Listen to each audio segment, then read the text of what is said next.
degree. I was very involved around campus. Backpacks to Briefcases actually got me my first job. So I'll be happy to talk about that and give you guys some tips. So just to give you some background, right now I am a business planning manager at Charter Communications, which for those of you that have cable, they own Spectrum. So a business planning manager is basically FP&A. So it's not necessarily accounting, but it is financial analysis, which is pretty fun. Let's see. When I was in school, I'll just tell you a couple of things that I was involved in.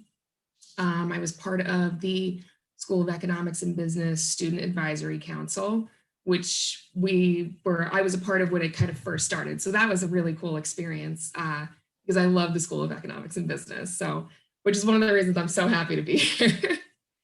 I was part of Omicron Delta Kappa, which is an honor society, Habitat for Humanity. I participated in the Federal Reserve Challenge, Backpacks to Briefcases, and Phonathon.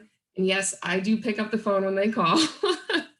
That was a really great experience for me to, get to know alumni, network a little bit, and really put myself out there. It helped me in my first job, which was at Bernstein Private Wealth Management in the city. So I participated in backpacks, I believe 3 years in a row. And one of the first, I think maybe the first or the second year, I went to Bernstein where we had an alumni named James there. And we all sat around the conference room table and he said, okay, my name's James. What questions do you have for me? That was it. And he sat there until everybody asked him questions. And I know how uncomfortable it can be, right? You're in with your peers and you don't really want to put yourself out there, but you want to network at the same time. So the next year I signed up to go back to Bernstein and I came with like 30 questions. So we had probably 20 people in the room and James says, okay, who's got questions? And nobody had questions. So I said, all right, I got one. And by the end of it, he'd said, okay, who has questions? Abby, I know you have questions. So, and, later on, I want to say maybe 6 months later, I was in class with somebody and she goes, oh, you're that girl that was at Bernstein that just asked a ton of questions. And she said it like I was a little, weird. But I looked at her and I said, yeah, and that's what got me a job because I stuck out to James when I was asking all these questions, even if they were BS questions, like what's your average day like, whatever. I was still asking questions. I was showing that I was interested. I was showing that I wanted to be involved in the conversation. So right after that, I got James's contact information and he said he'd take a look at my resume. And, from there, I was able to get my first job. And it was a really great experience for me. And it was all because I put myself out there. So with that, what questions do you have for me? And I have some tips and stuff for you guys for internships and jobs, but I'd love to know what's on your mind. And if you have a question, just let me know. I'd love to know what year you're in and what you're actually studying. So I have a question. Sure. I was an accounting major and then I switched to business economics with a concentration in accounting. Mm-hmm. So I was kind of wondering, did you go to the CPA route or if you didn't, why, stuff like that? Sure.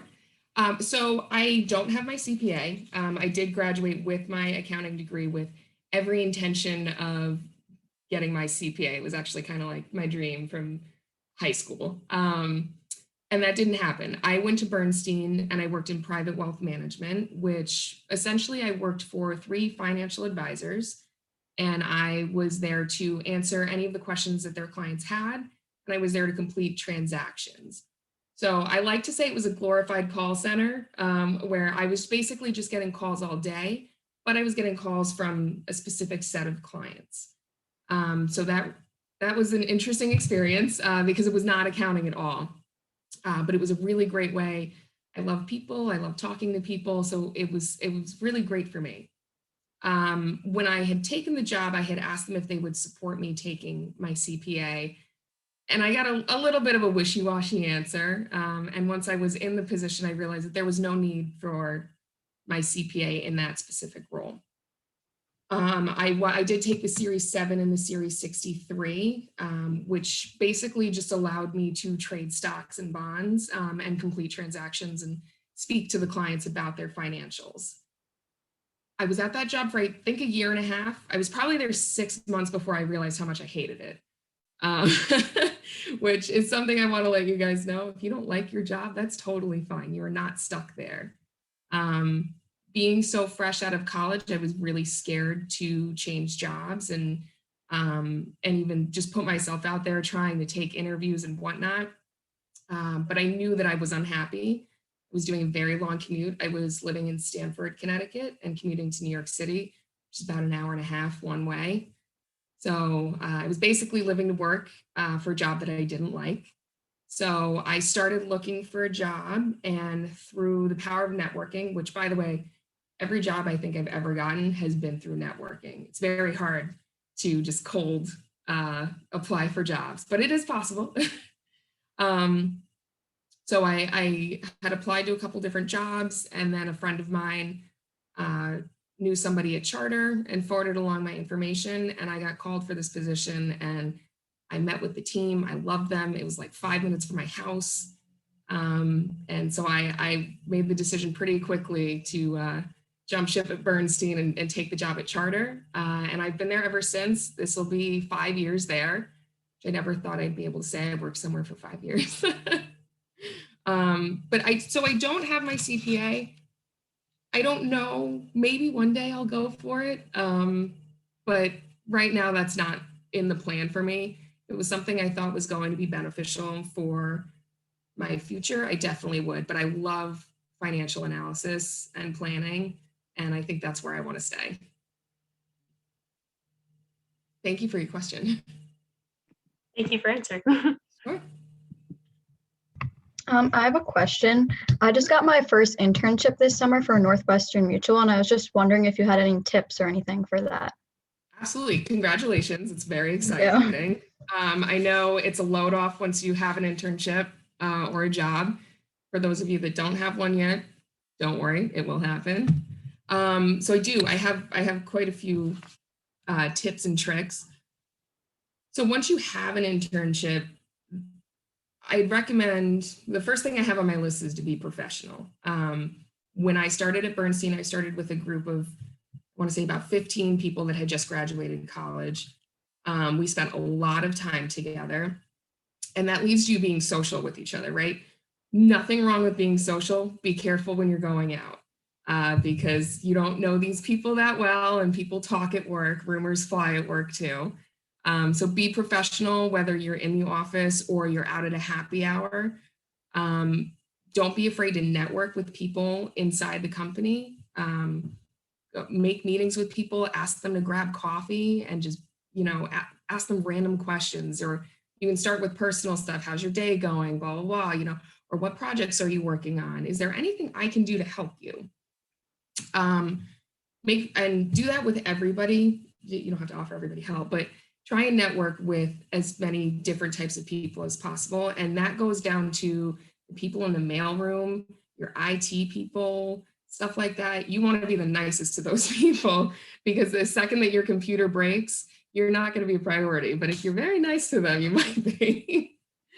So, but just treat everybody with an equal amount of respect. And it doesn't go unnoticed. I am very friendly with our facilities and IT people. And when somebody on my team needs something, they say, hey, Abby, I know you know Dave. Can you give him a call for me? And that comes in handy, knowing that you can help other people. When you're in an internship, try and find a pain points for your team that maybe they don't have time to take care of, but maybe you do. So if somebody doesn't know how to use a system very well, try and learn how to use that system and document processes, so that when you leave, you can say, hey, I know you guys were struggling with opening purchase orders in the system. I made this document that shows you step by step what to do. And that's so invaluable. People will be singing your praises for months after that. Let's see. If this is a job, which I'm assuming it is, if this is a job that you would like in the future, try and pick up, get involved in like longer term projects so that maybe if they want you back, you can say, hey, I'd love to help with this come September or come June after I graduate. And then just be your own advocate. Don't be afraid. This is one of the biggest things for me. If you're sick, take a sick day. You need a vacation day, take a vacation day. The job will always be there. One of the things that I discovered when I worked at Bernstein is that people sometimes they didn't believe you if you were sick. You'd call out and they say, oh yeah, I'm sure she just went out last night.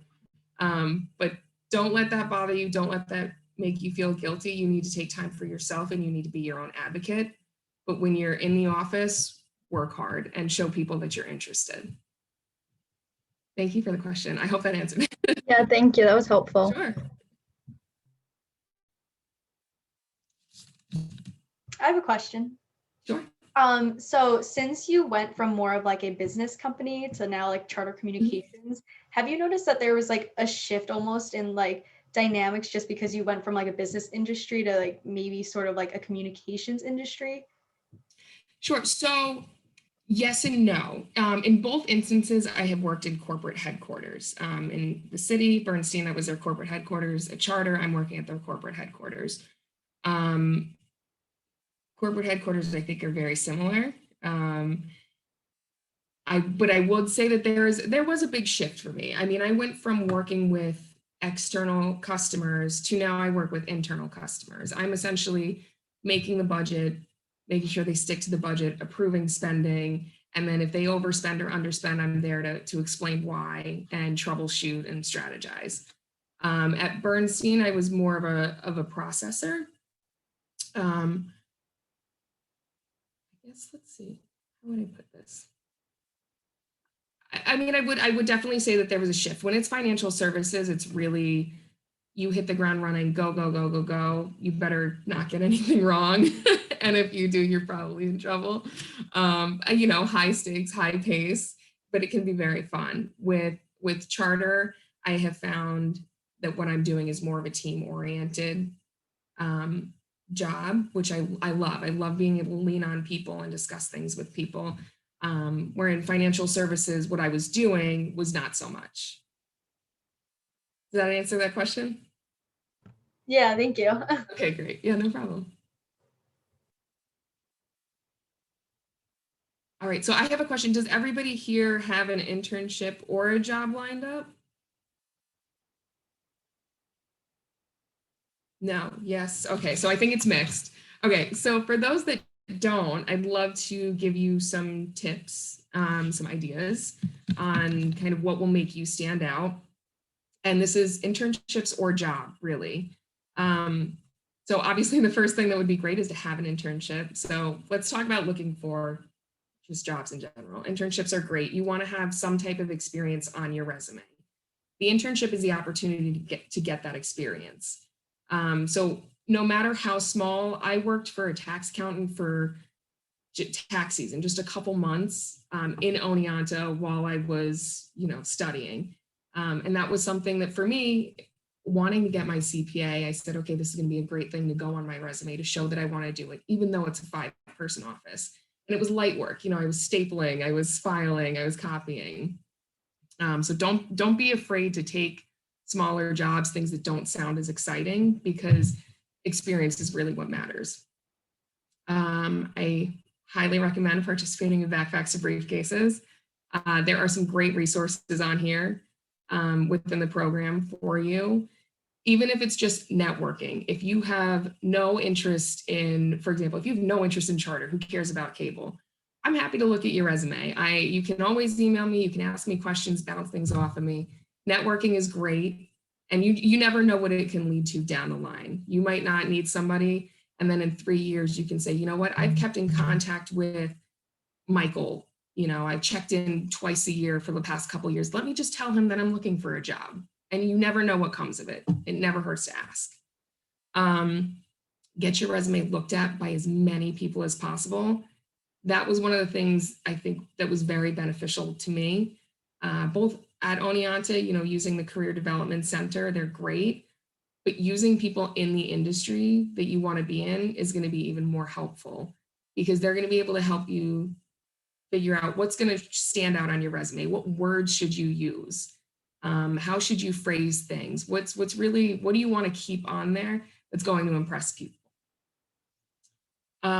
Academic wise, you don't need a 4.0. I just wanted to get that out there. It's great to have good grades. It really is. But if you have a 4.0 and you weren't involved in school and you don't have any experience, that 4.0 is wonderful. You worked really hard for it, but it's not going to stick out when people are going through resumes. They're going to say, oh, look, Abby was involved in 5 different clubs, had an internship every summer. That's great. She didn't have, I think I had a 3.5. I don't know what I had, but it wasn't a 4.0. And I was okay with that because I enjoyed myself. When you're looking for jobs, think about what you want. Do you want a small company? Do you want a large company? There's very different environments, being in 5-person offices and 1,000-person offices. Where do you want to live? What's the cost of living versus what you're going to make? These are all things that are very important, and you can really get caught up in the offer that you get, the amount of money that they're offering you, how much schmoozing they're doing, a sign-on bonus. But if you don't want that, a sign-on bonus goes so far. If you're getting an apartment in New York City, that sign-on bonus is gone right away. You want to be able to enjoy your life. Your commute is important. These are all things I wish I had thought about before I started at Bernstein, because once I started at Charter and I had a 10-minute commute, my life was changed. I had an extra 3 hours every day that I had no idea what to do with. Let's see. Yeah, I think that's, I think that those are the big tips. And please pay your student loans. Don't defer them. Don't defer them if you can. All right. What else do we have? Oh, and thank you for your question.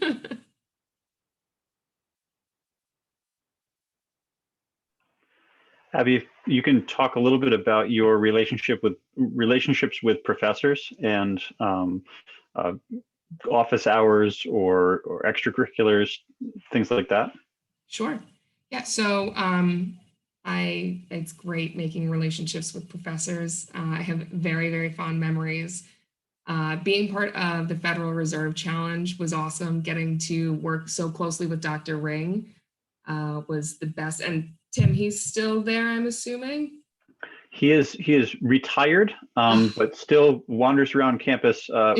Had been wandering on campus pre-pandemic, yeah, and has been informally advising the Federal Reserve Challenge team.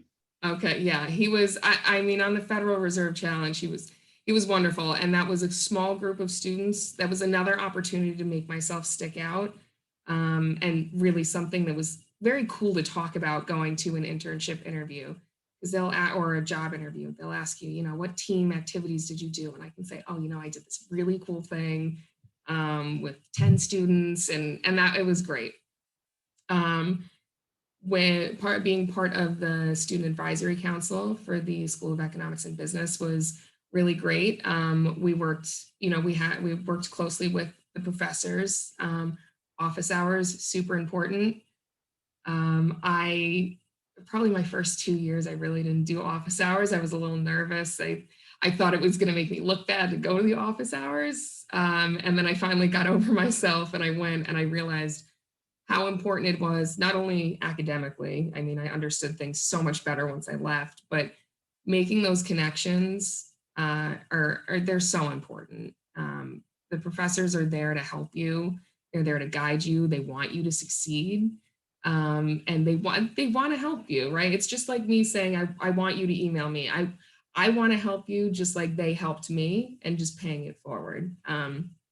But they were very, very fond memories of my professors at Oneonta. They were great.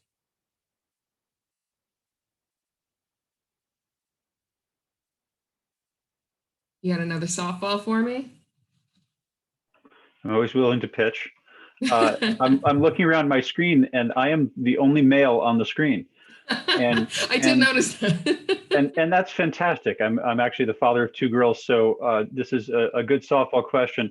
What is it like these days to be a female in financial services and in business? I think it has gotten a bad rap for many years, but hopefully it's getting better. Yes.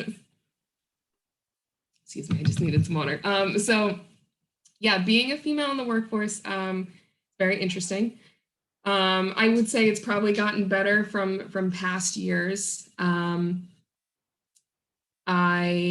Let's see, when I was at Bernstein, it was a pretty even mix. Now that I work in cable, I always say cable's like an old man industry. You know, we got a lot of older men that you know, are in the more senior positions, but as my career has progressed, it's been very exciting for me to see more women being promoted and becoming leaders in my company. I will still say that it can be difficult. For example, I wanted a promotion a couple years ago. I had been doing the job already. I knew that I deserved it. I knew that I did the work. I spent about 8 months talking to my boss about giving me this promotion. I don't know what the apprehension was, but one of the things I kept telling myself is that in my experience in the workforce, men don't really care if they don't really take no for an answer. So every time I kind of got shot down by my boss, I'd say, what do I do for this guy? I would just go back in there and tell him, no, I still want it. So I spent quite a long time talking to my boss and really pushing. And I stood my ground. I knew my worth. I knew what I deserved. And I was not afraid to ask for it. And if I got a no, it was, why not? What can I do? Why not? You need so please fight for yourself because nobody else is really going to do it for you the way that you will. You know what you deserve. That's another tip I have. Keep a log of the things that you do, the accomplishments that you make, and the ways that you help your team. Somebody sends you a thank you email saying, hey, you're awesome, save it, file it away. So that if you ever get into that conversation with a boss where they're saying, I don't know, you can say, well, no, hold on, everybody else knows, and let me show you how. So don't be afraid to stand up for yourself. The worst you can get is no, and then you'll be known as somebody who pushes a little bit, and that's fine. That means that people won't push you around as much. So I hope that helps. I have a question. So I recently just did an interview, obviously online because of COVID, but so I was wondering if you had any interview tips. Sure. So I actually, when I was applying for jobs, I actually had a couple online interviews as well, because one of the places was like in Florida. So my fun trick is to get one of those trifold presentation boards and put it around your laptop and write notes of things that you want to say and put them on the board. And who cares if you're looking up? Nobody, if you glance up for a second and get a little note, who cares? You're prepared. One of the things that I love to do when I have an interview is I look up behavioral interview questions. So those are the questions that's, tell me about a time when you were on a team and one of the team members wasn't pulling their weight. These are all questions that we expect, but yet when we get them, I get these questions and I'm like, I know I've been in this situation before, so what have I done? So there was this website I found, it had like 75 or 100 behavioral interview questions. So every single time that I had an interview, I printed those out and I wrote down my responses. And I said, okay, you know what, I've never experienced this type of situation, but how could I twist this around to get to something that I actually do want to talk about? And even if they didn't ask those questions, I still had those examples in the back of my head, just ready to grab whenever they asked a question that related to that. And don't make sure that you're getting contact information and you're sending thank you emails, even if it is a video interview. It's a lot easier when you're person to person, just saying, oh, if I have any questions, can I get your contact information? But don't be afraid to ask for that, you know, in the interview or ask the recruiter after the fact. And if they ask you a question that you don't know the answer to, it's awesome to, in your thank you email, say, hey, you know what, I was thinking about that question you were asking me, and here's my answer. And then that's showing that you are willing to follow up, follow through, and that you care about the questions that they were asking. That's actually very interesting. You said the behavioral interview questions to look up, because I kind of got a curveball where they asked me like, if you could say that you're most like any kind of TV or movie or book character, like who would you be? And I was like, I've never really thought of that before. Yeah. It took me a minute to think. That's an interesting one. And sometimes with those questions too, they're just trying to see how you react and what your thought process is. I don't know if this will really come into play, but just while I'm thinking of it, in one of I had a bunch of group interviews for one of my jobs. And as part of that, we all had like a lunch together, and the lunch was a test.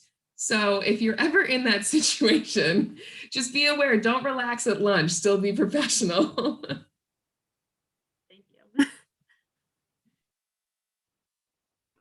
A question from the audience: did you get the promotion? I did. Thank you. I really did. I pushed for it.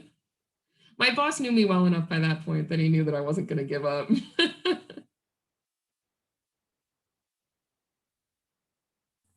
I have a question. Yeah. What are some good questions to ask? I know a lot of for like interviews are always like, do you have any questions for me? So Yes. What are some good like PR? Yeah, that's a great question, and I'm really glad that you brought that up, because asking questions at the end of the interview is very important, because again, it shows that you're interested. So one of the things I would recommend doing is, before your interview, Google the company. See if there's been any major news articles recently. A couple years ago, Spectrum merged with Time Warner Cable. So if I was interviewing at that time, I would say, I've been reading about the merger with Time Warner Cable, and I'm wondering how that's going to impact your operations, or how that's going to impact your team structures. And that's another thing I would ask about is teams. Do people normally work independently or more as a team? Is there a lot of collaboration? What is generally more encouraged?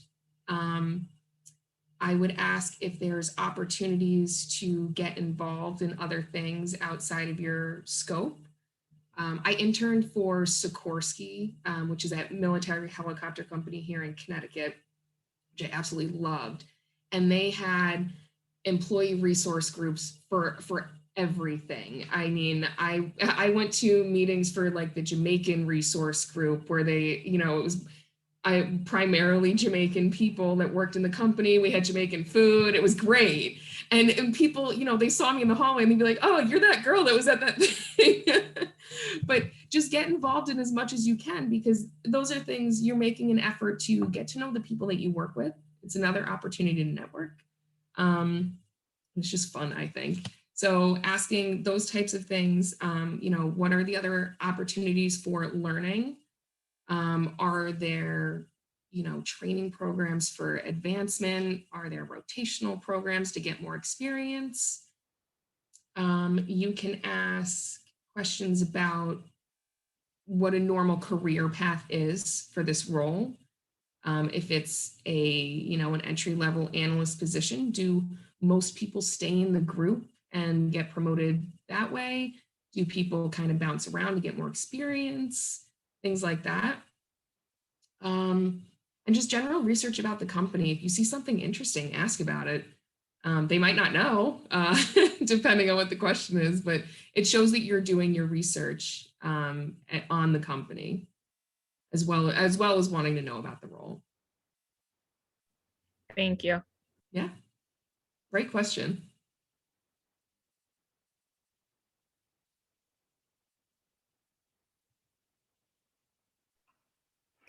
I have another question.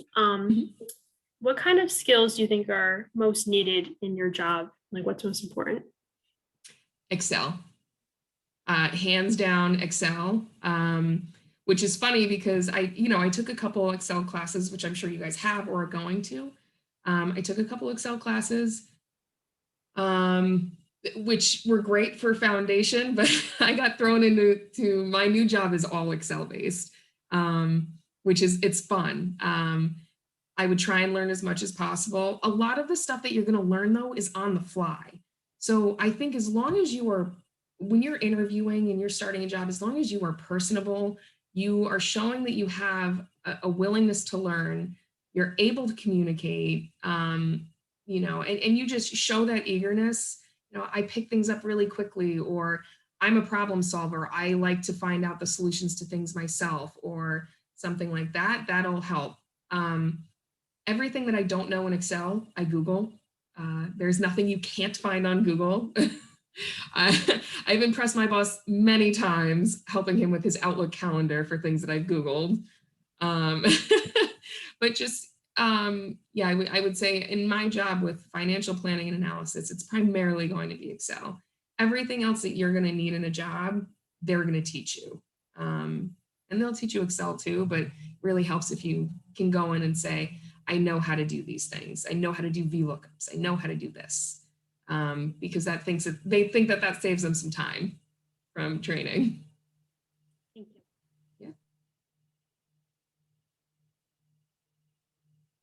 I have a question.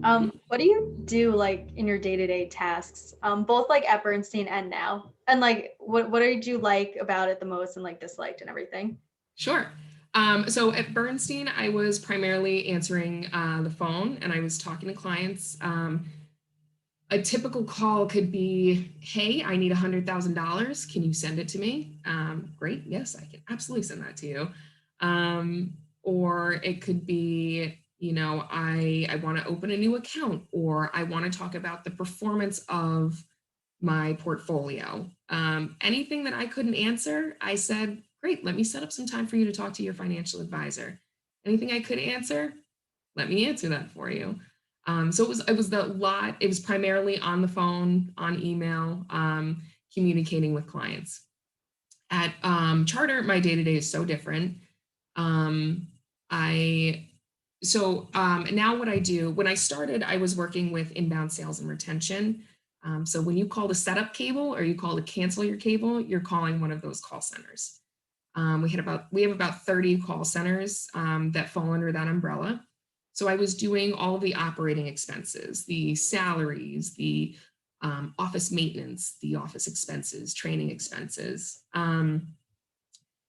So we're on a cycle. We do 3 forecasts a year where we look at our year-to-date performance and then we project out the rest of the year. And then towards the end of the year, we do the budget for the next year. So not only was I handling the day-to-day of, hey, I need 500 pens. Can you approve this purchase order? To, hey, we're going to be hiring another 1,000 people over the next 3 months. Can you project out those expenses? So that's on a quarterly basis, the forecast, the day-to-day, every single day. And then once a month, we would close the books. So that's booking journal entries for things that we think are missing or that belong somewhere else. And then once all the entries are in, we're taking a look at each account and saying why we're over or under, and explaining that to our senior leadership. I recently transitioned to capital accounting. So I just do capital expenses right now. So when we build a new call center, or we need new computers, or we need new chairs, that's the capital accounting that I'm doing. So I'm doing that for both inbound sales and retention, but I'm primarily focused on the Charter stores. And I know that there's one in Oneonta because I was just on a call today and they were talking about it. So the Spectrum store in Oneonta, if they were just building that, I would be responsible for budgeting, approving, and analyzing all of the expenses associated with building that store. I love it because day to day, it's so interesting. One of the things that I loved doing in the first year or two of my job is I realized that nobody knew how to really use our purchasing system. So except for a very small amount of people, because Charter went from a very small company to a very big company very quickly. So I realized nobody knew how to use it. So I was like, all right, great, this is my chance. So I dove in, I learned how to use it front, back, and I was everybody's go-to person. So if somebody got a weird email they didn't know what to do with, they'd say, hey, the system's telling me to do this. I have no idea what it means. Oh, I can help you. I know exactly how to do that. So I became the go-to person, and it was great because we have 30 call centers. So I was dealing with 30 plus people that needed my help, and I knew how to help them, and I knew how to make it easy for them. And so that's been the most fun for me is working with the people on my team. I love capital. I think it's way more straightforward than doing salary expenses. And yeah, it's great. I'm loving what I'm doing right now. I'm very happy. Thank you. Yeah, no, thank you.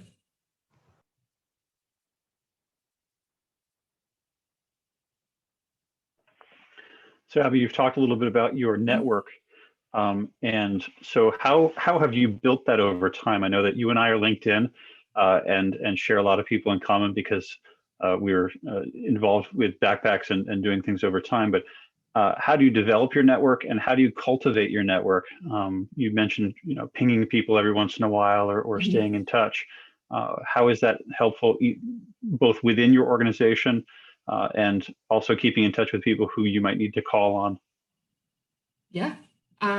So from backpacks, I kept in contact with a couple alumni, especially when I was working in the city because I knew I wanted to jump ship. I may have wanted to stay in the city. So, every month, like every couple months, maybe once or twice a year, I should say, I would just reach out and check in. Can we grab coffee? Can we grab lunch?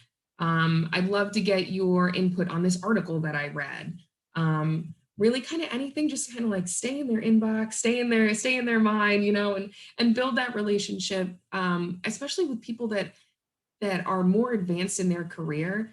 They have a lot of great input, a lot of things that I wouldn't think of still being early in my career. Just and getting different opinions and different perspectives is very helpful. LinkedIn, I love LinkedIn. I will just go and I will add, I'll see somebody, oh yeah, I know you, I want to stay connected to you. In my job now, things kind of happen organically once you're in an office with people, I think. You pass the same people in the hallway or you're in the same meetings with people. Or for example, we use this financial planning system at Charter. And there's a group that runs this financial planning system. And they've had a couple training sessions, which I've gone to. And when I'm at those training sessions, I make sure that I'm asking questions. And they remember who I am. So when I see them in the hallway, I can say to the vice president, oh, hey, how are you? How are your kids? How was your weekend? And just building more of a personal relationship. And when I run into an issue, I can say, hey, Dan, I have a question. Do you just mind taking 5 minutes? And for something that he might normally just ignore, he'll say, well, you know what? I know that Abby actually wants to learn this and that she'll pick it up. Let me answer this question. So I think once you get in the workforce, it's a little bit easier. I do encourage you to go to the group activities, whatever they are. At Bernstein, they had a bunch of fun things that we did. We did like a soul cycle class together or something like that. We did a lot of it is happy hours. And if you don't drink, that is fine. You can have water, it's fine. But my experience early on in my career was there was a lot of happy hours, and that's great. Keep your wits about you, and just network, just talk to people. You can go up with your coworker that you're buddies with and talk to this one person that you're a little nervous about talking to. Just starting the conversation, getting yourself out of your comfort zone, and then just keeping in touch, as much as you can without being like weird about it.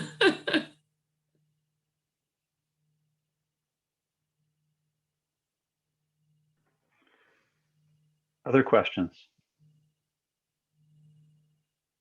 We've made it far. I think I talked a lot. You're doing great. We've sat in on a lot of these. A lot of these students have been to almost every backpacks, That's great. and so they're getting a good wide swath of opinions on things. and I can see some themes starting to emerge, even if they don't, even if things aren't repeated often. It's helpful. Yeah. Oh, great. Great. Good. I'm glad that you guys are all going to as many as you can, because I think it's very important. Backpacks was one of the greatest experiences for me. Just a day of getting out of my comfort zone. These people don't know me. I'll be whoever I want. Let me, All right. We have time probably for a couple more questions. I have one question. Yeah. Has COVID impacted your work? So it has affected the way that I am working. Charter was a little slow to respond. So we were in the office for a little while. And then we were 100% work from home for about a month and a half. And then we were on a rotational schedule. So I have been on a 1 week in the office, 1 week working from home for the better part of a year. But I can do my job 100% from home. The only time that I need to be in the office is if we're like printing something, because we do that a lot. But I have been able to function from home. I love working from home, and I would love to do it all the time. Conversely, my husband works for Sikorsky, and they are 100% from home and have been for over a year. And he like is ready to crawl out of his skin. He can't wait to go back into the office. So it's been different because on the rotational schedule, I haven't seen a lot of the people I normally work with. But we've adapted very well. And I think that part of that is because we are a nationwide company anyway. So we do have a lot of experience communicating over email and over, Zoom calls. I can count on one hand the number of video calls that I have done though. I don't usually, this is the most dressed up I've been working from home in a very long time. So it has changed slightly, but I think for the better. Thank you. No problem.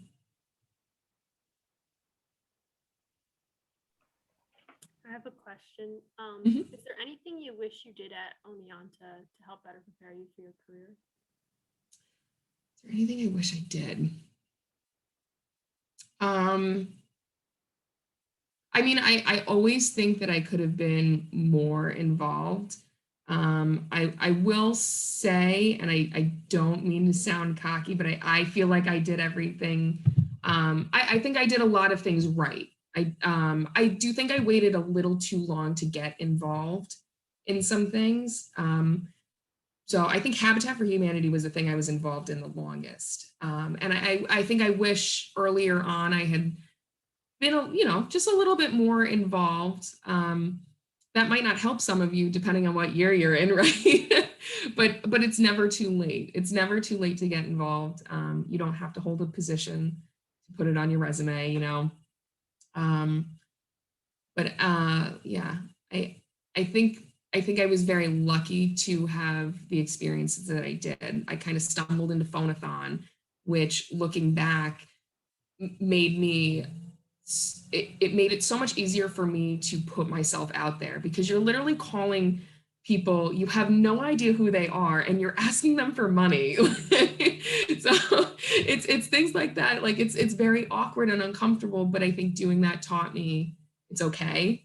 You'll get people that'll be really mad at you, and that's okay. That's, it's not necessarily your fault. You have to call them. And then, just being part of the Federal Reserve Challenge, again, another thing I kind of just stumbled into, that as soon as it was done, I was like, wow, that was a great thing to have to do. So yeah, I would just, network. I probably should have networked a little bit more. Thank you. Yeah, great question.